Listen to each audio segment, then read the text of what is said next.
Well, when it's snowy and icy outside, it's nice to have something else to maybe focus on except the weather for once. we were kind of looking on the internet for some stuff, some hot ticket items, I guess you could say, having to do with football.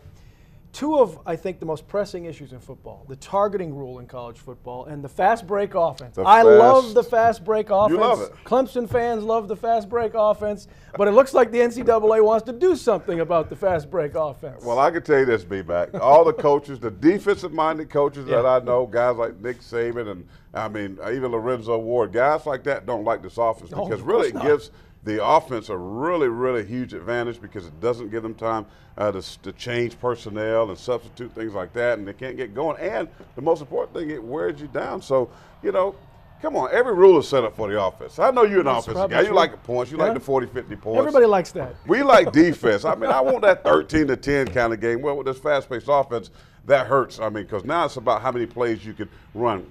Chad Morris up at Clemson, they like to get 80 to 85 plays a game. Gus Malzahn at Auburn, 80 to 85 plays a game. But they're going to change a little bit of that. Now giving the defense a 10-second kind of a period, Brian, to let them substitute and get off the field. And they say the reason why they're doing this is because of injuries. Yeah. Now, you say, what do you mean injuries? Well, because sometimes if guys are not set, you see defensive guys, they're standing up, looking around, trying to get a call. Bad position, can take one in the leg. Right, the ball is snapped and somebody's in their knee and you got an injury. So kudos to the NCAA for at least proposing this bill, and we'll see what happens with it because they got to vote on it. One thing, I guess, that makes, in March they'll look at this. In March, right.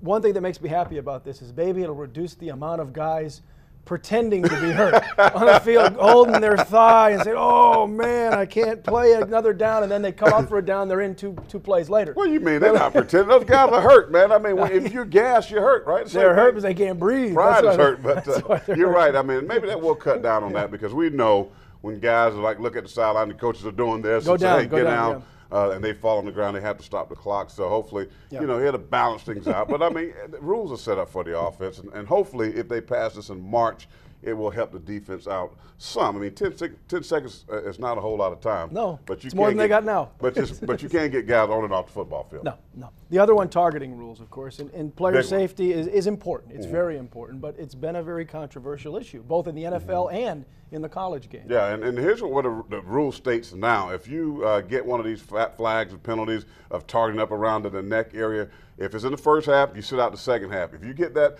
penalty and they review it and they say, yeah, you did it, then you got to sit out the next game. And so it's not really a fair situation. And, you know, they call something, they flag you, and then they got to go review it to make sure, because the game goes so fast, you know, that it is what it is. So I don't know. I like the fact that they're changing. Everybody hates this rule. I mean, I talk to coaches all over the planet.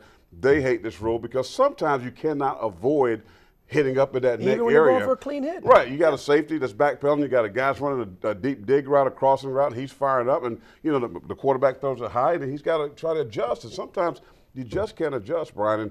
And these flags are still called, and guys are missing time. It's a key player. It could cost a team a football game. And now we're in the playoff deal.